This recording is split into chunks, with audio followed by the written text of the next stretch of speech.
Welcome to another episode of Outlier Academy, a show about the misfits, rebels, and idealists reshaping the way we work, live, and play, all told through in-depth conversations with incredible entrepreneurs and investors. I'm Daniel Scrivner, and on the show today, we take a deep dive into Marc Champagne's new book, Personal Socrates, which is the first book published by Baron Fig. Personal Socrates is one of the best books I've come across in a long time. It's filled with profiles of incredible people, from Carl Fussman and Robin Williams to Kobe Bryant and Maya Angelou. Each chapter contains a short profile along with a few clarifying questions you can ponder and use as a journaling prompt. Questions like, how can I be clearer in fewer words? Or my personal favorite from Carl Fussman, how can I be the most curious person in the room? In this conversation, we cover Marc's journey building KYO, which was a journaling app that reached 80 million downloads before Marc had to delete it from the App Store. How that loss prompted him to reflect on his life and eventually write this book. What he's learned from interviewing some of the world's highest performers on his incredibly successful podcast, Behind the Human, and why setting aside time each day to write, reflect, and ponder even a single question can have a profound impact on your life. To learn more about Personal Socrates, visit baronfig.com. If you order the book directly from Baron Fig, you'll get some incredible extras. You can also find the show notes and transcript for this episode at outlieracademy.com/48. And if you haven't already, find us on Twitter at Outlier Academy and subscribe to our channel on YouTube at youtube.com/Outlier Academy for more great quotes, ideas, and interviews from guests like Marc. Now, let's jump into my conversation with Marc Champagne, author of Personal Socrates. Marc, I am super excited to have you on the show. Thank you so much for the time and for coming on. Thank you. I can't wait to dive in with you on all these topics. We're going to spend most of today talking about your book that's coming out called Personal Socrates. And I was thinking quite a bit about the right place to maybe start off this interview. And there's a quote in the beginning that I think is really profound. And it's just this idea that at any point we are one question away from a different life. And that felt like a great frame for this conversation. So can you maybe share a little bit of the story behind that sentence, behind that thought? It's a loaded sentence, definitely. You know a bit of the backstory, but for the listeners, essentially what happened in my life was I spent about 8 to 10 years in the corporate world in brand management, project management, and product management as well. And I loved the job, loved the people. It was an awesome team. But while I had those jobs and it was moving around in that corporate world, I always had some sort of mental fitness practice. Never called it that at that time. That wasn't really a language I was familiar with. Essentially, got up earlier, read positive things, tried to prime my mind for the day in its simplest form. And I'm just sharing this because that one line that you share, there's a buildup to what led to that realization. And basically what happened, fast forwarding about 8 years or so of doing those practices early in the morning, there was eventually a frustration with the digital tools that were available for me when it came to journaling or reflection. At that time, Calm and Headspace were really starting to pick up steam in the mainstream media or market, I should say. So there was this realization that, okay, well, it seems like people are open to being guided digitally in some sort of a wellness space, meditation. But there was nothing that existed on the journaling front, and especially nothing that really talked about journaling from the narrative that I was seeing it or how I was using it. Because most people would leave comments like, oh, you're talking about the 12-year-old girl writing her diary about the boy at school type thing. And not that there's anything wrong with that, but no, I'm talking about people making huge decisions, life and work decisions, and they're leveraging a practice like reflection or journaling to do so.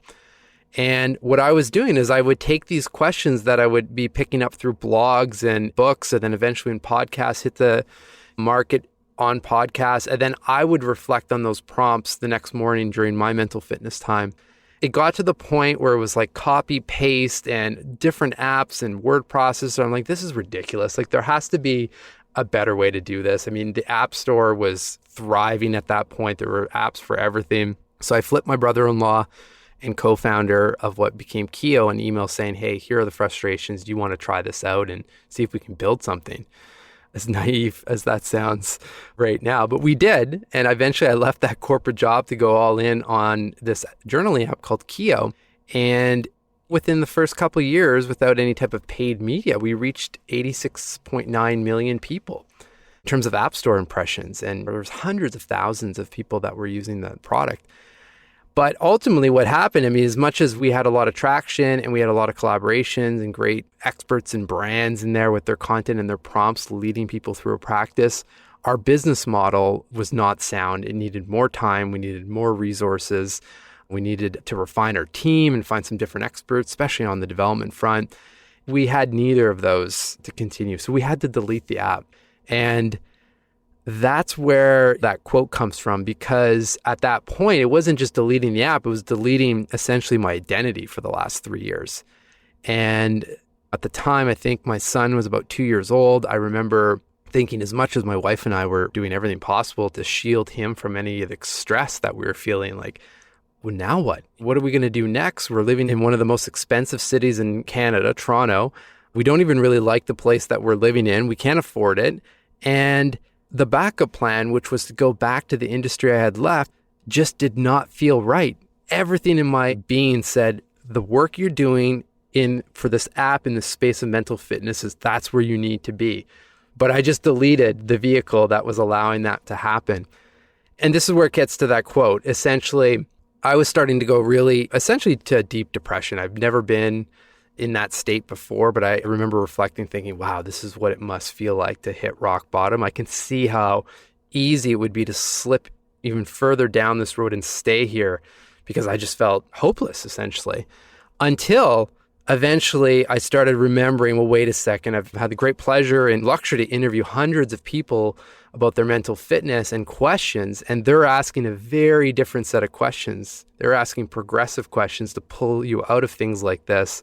And eventually I landed on this prompt where it was, what do I want for my life? And that was the one question that changed my life, because the alternative was, like I said, going deeper and deeper into that hole and losing complete faith and hope. Whereas this question now led to the next. And okay, well, who do I need to speak to march a little bit forward or do something today? That's the realization. It doesn't matter where you're at in life, what part of the journey you're on. The simple question like, am I happy? You answer yes or no can completely change where you're at right now. I want to talk about mental fitness for a second, because you use that term. It's not a term I've ever really heard, but immediately upon hearing you, I'm like, it's just obvious. It's something that should be much more common and we should be talking about it more. I've struggled myself to come up with a really compelling way to articulate why taking time to reflect is so valuable, because I feel like today it's the choice for a lot of people. And I feel like I've been in this situation is, okay, I've got a staggeringly long to-do list and a lot of just generalized anxiety and stress. Do I want to take this time to maybe try to ease that by checking some stuff off my list? Or do I want to take this time to do something that feels valuable, but maybe not? So I guess I would just start with, why is mental fitness so important? And what is your take on why you need to take that time to get clear? Because it's this hidden, invisible thing. Absolutely. It's hidden and invisible, but unfortunately, the results of not doing any type of mental fitness or having any practice makes everything else you're doing that much harder. In its simplest form, the example that often comes to mind for me is a physical example. Let's say you're envisioning a physical room and you open the door and that room is just jammed floor to ceiling with boxes. Just for fun, let's say that those boxes are full of books, good books. So that whole room is full of probably very valuable knowledge, but we can't see the box at the back of the room. There's no path. We can't get through there. Just like an unorganized library, essentially. Like if you can't get there and you can't see the path, then what do? And our minds are often clogged like that for a whole host of reasons. I mean, there are emotions that are clogging things up. Like, for example, when I was in that state of essentially a survival state, massive fear, crippling fear to the point where I couldn't really think. Thankfully, I had that prompt to pause that narrative for even microseconds to then be able to chip away at it. But then there are relationships that are in our lives that we all have that were amazing 10 years ago and maybe have fizzled out, and that's totally fine, but they're still hanging on, or there's something that's kind of eating away. It's like a low grade, I don't want to say annoyance, but a low grade stress in our minds that's there. Again, eating up mental capacity. And then there are just the sheer volume of our work and decisions that we have to make. So when you look at it from that perspective, then all of a sudden, well, how the hell am I supposed to be at my best at home and at work and everything in between if my mind is so jammed like that? So that's why for me, Just like physical exercise, you don't have to exercise for 3 hours a day, but even just starting and building a consistent practice or a routine in your exercise eventually leads to results. And we see that. And with mental fitness, it's no different. We'll start seeing that because what happens is then you start feeling way more clear in the decision making. And then all of a sudden, opportunities or challenges come up and you know exactly where to go. It's just clear. Yeah, I think it's a big change. I feel like you highlighted there what I've taken away from all the time I've taken to reflect, which is just a real sense of being grounded and being clear on just where I am now, what I'm focused on. And it just takes away a lot of the fog and this generalized sense, which I think is really common today of just, I think so many people are just really hopped up on like adrenaline and stress that just being able to tamp that down and quiet your mind and be able to focus, I think is really helpful. Yeah. Just on the other side of that, because there's the processing of emotions and whatnot and clearing it out. But then there's the whole other side of these practices, which is celebrating and learning from what you're doing. Even taking a pause on a Friday mid-afternoon, taking 15 minutes and asking 3 prompts. What did I learn this week? What would I have changed this week? And what can I celebrate? It's just a beautiful way to finish off the week. You clear out all the stuff that's in your mind, and then you're fully present with your family. Like you're not stewing on, oh, I should have did this, I should have did that. You've taken literally 15 minutes and that can dictate basically the next 2-3 days. And to build on that, I think it would be helpful to flesh out for people what maybe this routine looks like, because I love the framing. It feels super achievable to do something like just try to do 15 minutes a day. Do you have any other best practices or any other tips about how to go about, booting up this practice in your life? Absolutely. I mean, the key to this, and I really think any new habits or practices, is really finding something that works within your life. Sounds obvious, but we often, and myself included, it's not, right? We I have to meditate, and then we don't do it. So first thing I think is just being really honest with yourself and taking a look at your day from the moment you wake up to the moment your head hits the pillow and seeing, okay, well, where in there can not that you add time, but maybe stack on top of while your coffee's brewing, your tea's brewing, or something like that, where you can layer in one little practice and then that'll probably expand over time. Or maybe after you eat lunch, you take 10 or 15 minutes and add in something like this, and then that energizes you for the rest of the afternoon. But the buckets to think about really revolve around 3 areas, in my opinion. And it's, what can I do to learn? So that might be podcasts, reading, audiobooks, whatever it is. And for me, it's in the morning. I do most of this in the morning. And that could just be 3 to 5 pages of whatever book is ongoing. And then with the learning is the reflecting. And this is where I usually stack in the journaling with the learning, just like I was doing for a decade. And just taking that knowledge that's coming in and writing in the book or writing in a journal to see how it can be applied right now. Because then we use it. It goes from information to knowledge that's practical. And then the third thing is just some sort of movement, whether that's intense exercise, again, whatever works for you. But here's the thing, just because you may not like training for a marathon or running doesn't mean you've ruled out exercise. So same thing with mental fitness. Just take a moment, the first step, take a moment to list out 5 or 10 things that you know will put a smile on your face at any moment. And it's all different for all of us. For me, it's taking a run or doing a Peloton spin class or listening to a positive audio book or podcast. Like those things I know immediately, no matter what's happening, can flip my mind into a positive state.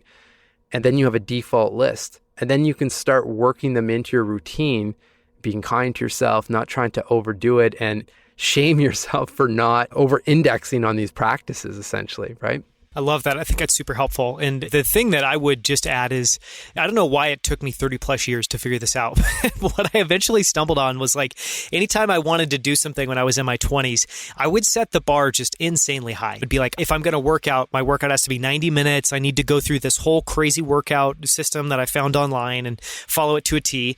And in my 30s, part of this was just having a family and you just have things change in your life. But I really moved to, no, my goal now is just to get into the gym, for some period of time. I set the bar as like low as 15 minutes. If I have 15, 20 minutes to go to the gym, I think that's a great place. Because what often happens is, one, that makes it achievable to where you're actually just have some momentum. And then what I always find, which is shouldn't be that surprising, is if I just get in there and do it, 15 minutes becomes 45 minutes super easily. It becomes 30 minutes, or I just up the intensity. And so anyways, when it comes to, I think, a practice like this, I love that idea of drop the bar to the floor and just try to spend some time writing something down, answering one question can be 5 minutes. Yeah. Well, and just having that list, right? Like, so for me, I mean, again, keep in mind, it's been essentially over a decade, but I prioritize about an hour and a half early morning, which includes physical and mental fitness, the whole thing.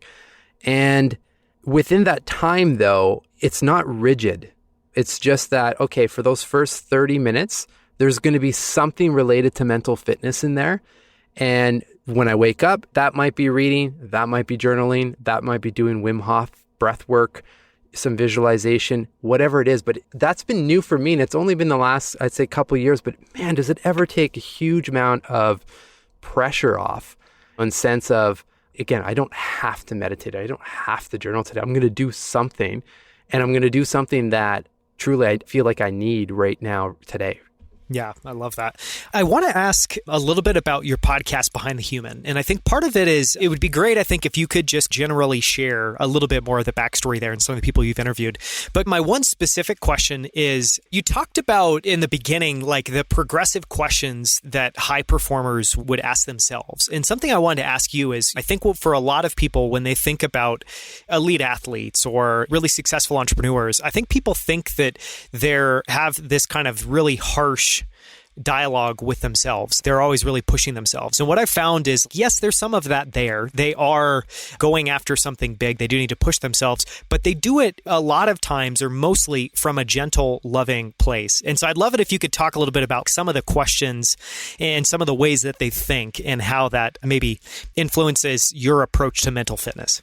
Yeah, I mean, I think that the biggest lessons I've picked up from the podcast and that have essentially translated into the book as well is just typically there are questions or practices that are either helping you become more clear, which is usually part one in the process. As James Clear says, and he's one of the profiles in the book, but you need to understand if you're climbing the right mountain to begin with, right? And understand who you're optimizing to become, for example. And once that gets clear, which for me was, what do I want for my life? That was that question that helped there. And who am I? There's so many different questions like that that can help. But then from there, most of these people then get real intentional with what they're doing, how they're thinking, the people that are surrounding themselves with. And that's all, again, supporting that initial work on clarity. So for Kobe Bryant, for example, one of the profiles in the book, I mean, the goal or the clarity-seeking exercise, I don't want to say simple, but it was very clear for him. He wants to win an NBA championship.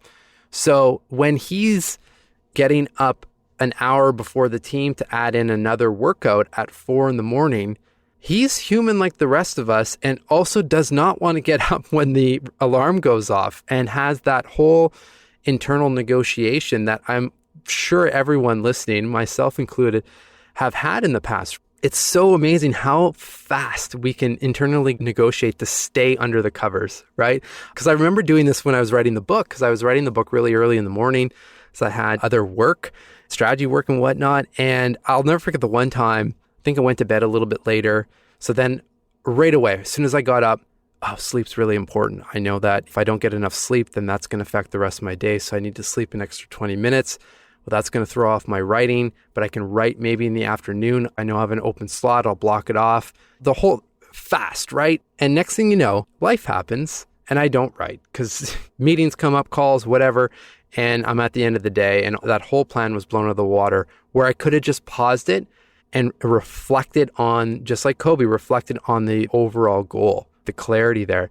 Well, I have to write a certain amount of words today because there's an objective to get to a total amount for the book at a certain time. So I'm just going to get up. I then use something like a Mel Robbins tactic of 5, 4, 3, 2, 1, rise, which can also cut anxiety if you're struggling to get up from bed. So anyway, all to say, like with the podcast, and it's very much related in the book, the goal is to show that it's not just meditation instructors or yoga teachers that are doing these type of practices. It's all walks of life, from Michelin star chefs to athletes to executives to billionaire entrepreneurs to designers and developers. Everyone has their own take on this stuff, and we can learn from those things. And then again, if we're prioritizing some time, then, oh, yeah, that makes sense. The one from Maya Angelou, I can use that because I have a presentation coming up and I can leverage her practice. And just building up our toolkit so then we can cherry pick what we need in any given time. I'd love to transition and dive a little bit deeper into the book. And I thought a great place to start would be to talk a little bit about the title, because to set it up, and then I'll see what you can add on top of this. But what I thought was really profound about the book is the title is Personal Socrates. The meaning behind Socrates is really following the Socratic Method, where you're really trying to ask these reflective questions just to force yourself to think, and that gets you this clarity. And I think what's fascinating about the book is, yes, there are profiles. So the book's basically in 3 parts, which we'll talk about in a second. There are profiles in each of those parts of these notable figures throughout history and just incredible people. And then in each of these profiles, there's also these prompts that you can ask yourself. So I'd love to start with just talking about the Socratic Method. What is it and why is it profound and important? I smile just because if you would ask me even 3 years ago that if I'd be describing the Socratic Method, I'd kind of laugh you out of the room. Because I mean, here's the backstory on the title. When it first came up, I actually hated it. I'm like, Personal Socrates? I mean, I'm not a philosopher. I mean, that's not how I see myself. And I think of Socrates, I think of like ancient, kind of thousands of years back type thing. But then when I really started to dig into the method, I got real curious. Because how it came up was I was speaking with Joey, who's the founder of Bear and Fig, who's publishing the book, and it's just explaining the book concept, and then also explaining what I do on the podcast and how my own reflection has evolved. And he's like, oh, yeah, so you're asking a question and then question after question. And he's like, this is Socratic Method. I said, what? The Socratic what? I mean, I know of Socrates, like most people, high level. You know the name. Yeah, exactly. And I know, oh yeah, that's the guy that asks a lot of questions. And that's kind of it. So when I started digging into it and seeing, okay, you know, there are 6 different question types. Essentially, the idea is that you're going to seek more clarity with these questions, and you're going to challenge these assumptions, and you're going to keep probing and all of this.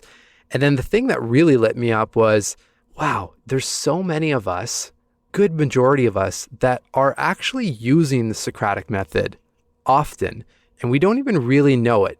And especially all the people on my podcast had some sort of flow into that space, haven't really recognized that. So then I was wondering, well, why is that? Because I can't even remember all the 6 question types. And that was the problem. How can we take something like the Socratic Method that's been around from the beginning of time almost, and that's been used highly in an academic setting? How can we simplify that so that we don't even really think about the process, but we know we're doing it and we're getting the value? And that's where the whole idea of the book structure of, okay, well, we can all remember that we should probably get clear first. And then from there, we're going to be intentional. And that's all you have to remember. Because if you do those 2 things, then the third part of the book and the third part of the grouping of the questions is really about unlocking opportunity. Because now, going back to that physical room example, now you can see the next steps forward. You have a quote in the book from Socrates that I love, which is, I cannot teach them anything, I can only make them think, which I love because, one, that's like the antithesis of a book in many ways, because, you know, most books you're just trying to learn. And I think some of the things you brought up earlier of like, as you're reading, really thinking about deliberately, how can I apply this today? I feel like that's a superpower, because otherwise my sense is a lot of people read a lot of books and that information is quickly kind of filters out their mind, or has a decay curve and they start forgetting it at a certain point. And so one of the ways I've thought about books is almost like figures or voices that I can have in my life. And when I go and open up another book and reread it again, it's like having another conversation with that friend that's kind of pointing me in the right direction. Because this is a really unique book in that you are learning, but it's also like homework for you to go and take. Was that difficult to work through, or was it difficult for you to be like, yeah, let's do this? That makes sense. Well, again, it comes back to the morning practice that I've had for years now, right? And essentially what the app was trying to do as well is meeting people with questions at a place in their life where they resonate. Everyone's different. And that's why there's such a varying group of people, different industries, different time periods, and so forth, because we're all at a different point in our lives. We all have different things going on. So if you go into the book or any of these type of practices prompt-based, I just encourage people to follow their intuition, because that's probably where you need the most guidance or the most stillness, let's just say, in a reflective practice. So that part always made sense, because just sticking to books in general, something that I've always struggled with is just the classic, I want to read as many books as possible this year. And I don't know how that started. Exactly. Why? And I mean, as we speak, I probably have about 3 books on the go, but I'm trying to read them slowly. And again, as I'm going through a page, okay, for me, my mind just works in terms of questions now. So usually everything gets flipped into a question. Okay, well, if they're talking about happiness and this and that, or if they're talking about strategic thinking, well, am I thinking like that? Am I truly happy? Like, what are the elements of my life that are driving my happiness? What does that mean to me? I mean, that's why I really like the idea of providing context, some teaching around this stuff, showing that it's been around from the beginning of time and there are different use cases to apply it, but then get into this, okay, well, try this. Let's jump in a little bit. And again, the idea, these profiles are 2 to 4 pages. And just because I'm just finishing the audiobook, they're 7 to 9 minutes long type thing from a voice perspective. So it's not this massive time commitment, which again, for me, is whatever I can do to help people start or have something. And if you've already started, maybe this is an upgrade to how you're thinking about questions and just questions in general, and be more curious. Because again, all of this stuff, if you're doing it consistently, just like an Olympic athlete is doing, and just like someone training physically, then when you're at the event, i.e. life, we can rely on our training. It just happens naturally, right? We think better, we're happier, we're showing up with an energy that's infectious from others, and it just makes life so much better. Yeah. You touched on something interesting there, which I loved, which was, I think it's at the end of the introduction before you kind of begin to get into some of these profiles. There's an explicit note to take it slowly and do one profile at a time, which I love. And I mean, it kind of relates to some of the things we've been talking about, but you just going back to helping people start, or my idea earlier of just how do you lower that bar to the floor. I think one of the big insights or ahas that I've had there is I spend a lot of my time doing investing work. And so I often am thinking about compounding or just pondering on it. And so that's the way that I think about growth. And an aha moment I've had is, I think for a lot of people, it's like, let me over-index on quantity or volume and let me under-index on consistency. But really all that compounding is like, quantity doesn't matter. In fact, quantity is totally fine if it's a really small amount that you're putting in every single day. Where it really matters is that consistency of just engaging with it again and again and again, because that's where that compounding really happens, where you're eliminating gaps and you're making that just super easy and fluid. Does that spark any ideas for you? Is there any way to build off of that? Yeah, well, I mean, immediately who comes to mind is just James Clear and his work around habit formation and creating the systems to support your habits. And I mean, like I said, he has a profile in the book just because I've interviewed him, but in his actual book, which I reference often in there, and I highly encourage others to take a look, but his whole concept is just around being 1% better. I mean, that's achievable and that compounds to your point. So if we can take those micro steps, and again, like something as simple as if your coffee is brewing, you set a 1-word intention for the day. How do I want to feel, or how do I want to show up for myself and others today? 1 word, energized or motivated. You're priming your mind already before anything has started in the day. And again, that's just one small micro step, but that just keeps compounding, right? So again, I think just to find the time and the right places to inject this stuff and really spend some time identifying the practices or the tools and whatnot that resonate with you the most, and just start there. I'd love to talk about some of the people in the book, because you have figures that everyone's going to recognize. James Clear is, I think, an example there. Kobe Bryant, Robin Williams, or other big names. But you also have names that I had never come across. Probably my favorite profile so far is Mikhail Cho, who founded Unsplash, and just like really wonderful profile. As I was reading it, I was literally like, wow, how have I never come across any of this?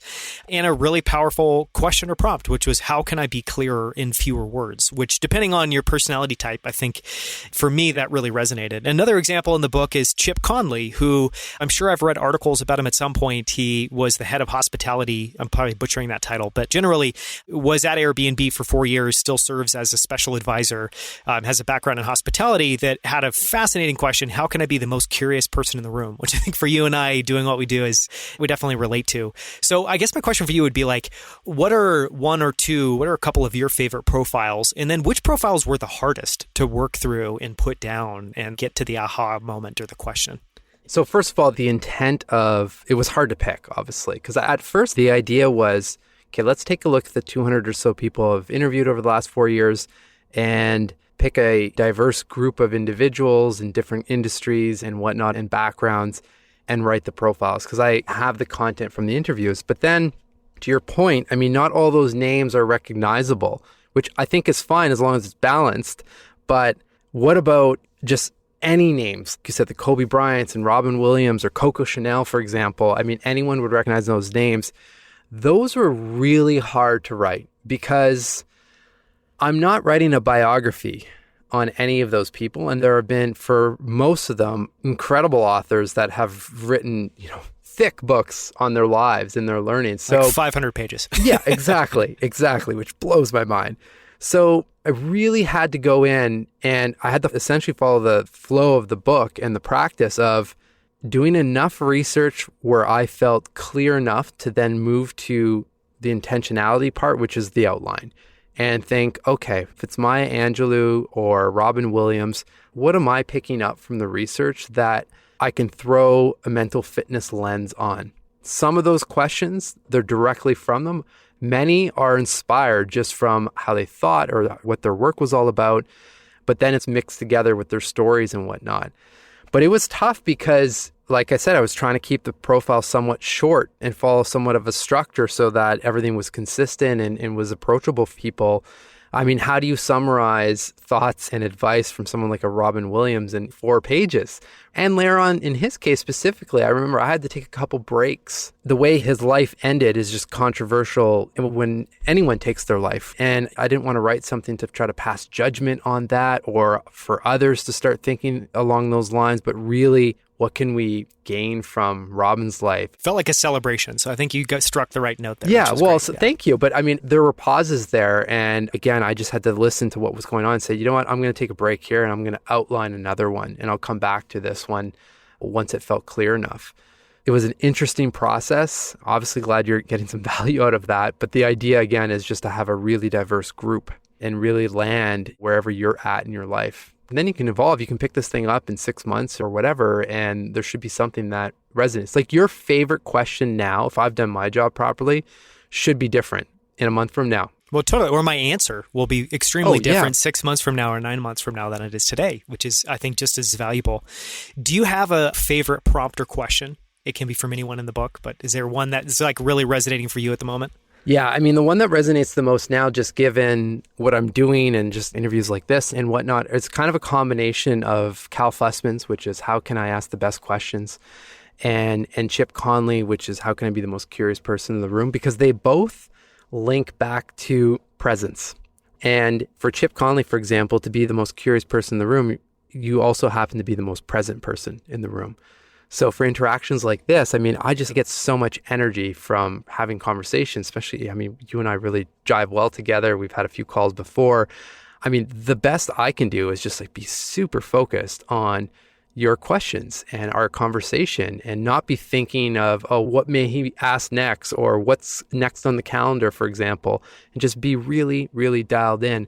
Because then, and this is where it links to Cal Fussman's profile, when you can do that, then you can trust your mind will pull the right answers or will pull the right thoughts when they're needed, for example. It's so interesting hearing you say that because I'm suddenly just realizing that like the times where I've felt the most present, I've also felt the most, I've no anxiety. I'm just totally in the moment. I'm super relaxed and it feels almost like flowy, like a flow state, Which is interesting because I think for a lot of people, there's just this idea that being present, it's almost like you just need to not blink. It's like, how can you just take all of this energy and just make sure that it's on that person? But it's really not that. It's just about being there, being in the moment, and just letting things be without any expectations or thoughts or nerves or anxiety. Yeah. This is where the practices help, right? I mean, if you're journaling and you're writing about details and you're noticing the subtleties of your life or what's going on, I mean, you're training your mind to see those details. If you're taking a walk and you're taking a 10 or 15 minute walk without an audiobook or a podcast or music, and you're literally just paying attention to your environment, well, that trains your mind then to see the detail when you're looking at a slide deck or someone's pitching you an investment and you can see okay, well, this makes sense. That doesn't make sense. I've been there before. I can see the nuances there. I want to ask one question around the process for writing this book. And I think just something I would highlight is, one, the book is beautiful. I mean, if anyone has any expectations around what to expect from Bear and Fig, I feel like this book exceeds it. It feels like a Bear and Fig product. It's beautifully made. It's beautifully printed. It comes in this special box. And anyway, so it's just beautifully done. But when you and I were talking before, this is your first book. You've certainly done a lot of like interview preps. You do plenty of writing, but it's very different to go about creating a book. And I think something that was really profound when we were talking before is just the ahas you had and how challenging it was to get the feedback from your editor to like just really focus on quantity first and then focus on quality. I would love it if you could just take that and expand on that and talk about just lessons learned in the experience of writing the book. Well, so that exact example, I mean, it's shown up in other areas of my life since, and just, again, being okay with that discomfort of essentially starting, let's just call it that, starting and writing. In this case, it was writing everything that was on my mind or drawing the connections from the research that initially came up without really trying to fine tune it.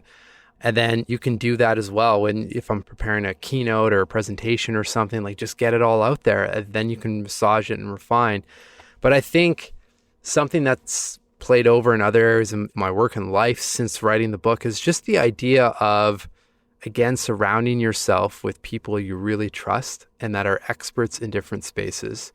I don't know if I've ever told Joey from Bear and Fig this, but knowing their brand and what they put out, I knew they would not let me deliver a garbage quality product. It doesn't line up with their brand.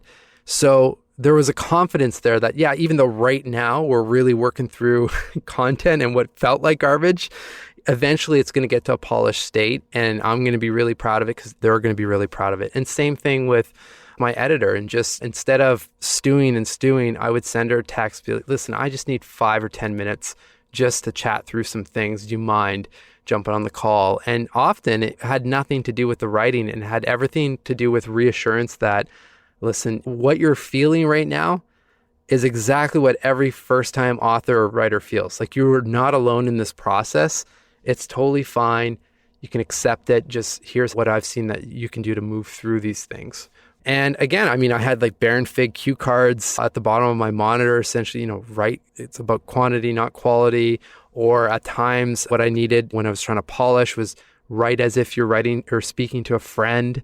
These were all just little suggestions from my editor, but again, just reminding myself of these little things because we forget, right? And your mind starts to fill up. But so rinse and repeat on the practices, clear out, prime your mind with this stuff, and then you can move forward.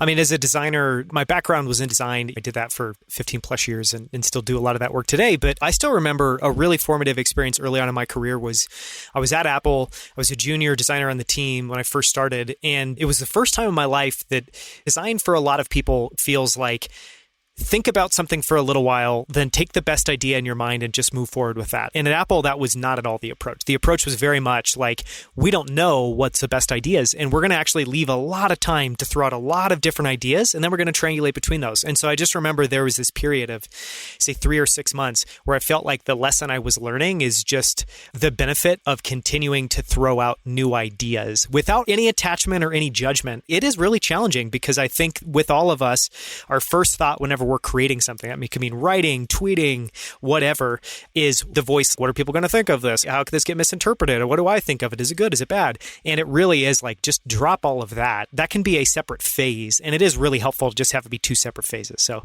it's interesting. Yeah. Well, and being okay with, I guess, that time and letting things sit and marinate and whatnot. I mean, that was the process with the book cover. Joey was the one that did the design, and man, the amount of covers that came through, I was like, ugh, I'm sure. Yeah. I don't think so, or yes. And then it finally got to the point where felt like, oh, there's a concept behind here.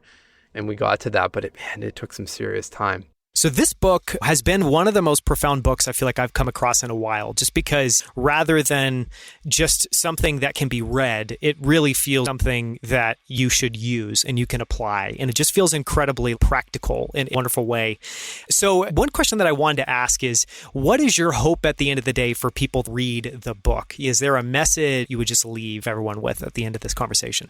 The biggest thing is, I think, to go into a book like this, just kind to yourself and try to drop any type of self-judgment, just go in open and ready to explore. Because when I first jumped into these practices of mental fitness, I mean, I never would have imagined all of the different areas that you can go down. I mean, it's not just journaling. There's so many different things we can do. And again, depending on where we're at, some will be relevant, some will not be, and so forth.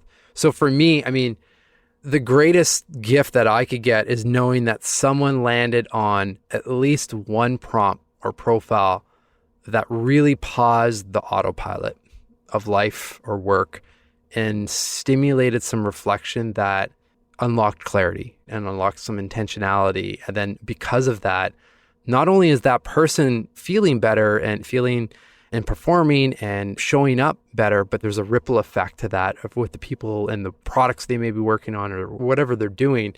That energy is there, right? Because we all know when you're feeling good and things are flowing, people start calling, opportunities show up. It's just, you like to be around people like that. And it's infectious. So if I can have just like a small drop in helping whoever's on the other side of those pages get to that point in their hardest times or in just okay times, it doesn't matter. That makes me smile. Yeah, I think that's a wonderful goal. When does the book come out and where can people get it? Because I know, for instance, that the audiobook is not out yet because I did try to look for that. So just timing on when people can order the book and when people can order the audiobook. The official release date for everything is October 19th. That's hardcover, ebook. The ebook is up right now as we speak for pre-order on Amazon. The audiobook should be up within the next couple days for the same thing. And again, I mean, so Bear and Fig, you can obviously order the hardcover directly. I'll have all the links just to make it super easy just at my site, which is behindthehuman.com. And yeah, so as we're recording this right now, within the next couple days, basically all the pre-orders will open up. And if you do it through Bear and Fig, just we have a little bit more control of the system versus Amazon, but there's some mental fitness guides that I've written up that are downloadable right away for the pre-orders. There's also going to be a Q&A with me on launch week as well. You get access to basically the first chapter and the first couple profiles immediately until the book officially releases on the 19th. Well, I would highly recommend everyone listening get the book. This is a fantastic book. So thank you so much for taking the 2 years to write this and put this together. And this has been an incredible conversation. So I just really appreciate the time, Marc. Oh, thanks for your energy. I mean, I'm lit up. I really appreciate the conversation and fantastic questions. Thank you so much for listening to this episode. You can find the show notes and transcript at outlieracademy.com/48, including links to everything we discussed, as well as a collection of 5 books, articles, and videos you can explore to learn more about the power of self-reflection. For more from Marc, listen to the short bonus interview that follows this one, where I dive into everything from Marc's habits to the tools he loves, his favorite books, and more, all in less than 20 minutes. And if you enjoyed this episode, please share it with a friend or leave a short review on Apple Podcasts to help more people find the show. Finally, visit outlieracademy.com to explore more incredible interviews with guests like Scott Belsky, Kevin Kelly, and the founders of Titan, Rally, Superhuman, and Primal Kitchen. Thank you again for listening. I'll see you right here next week on Outlier Academy.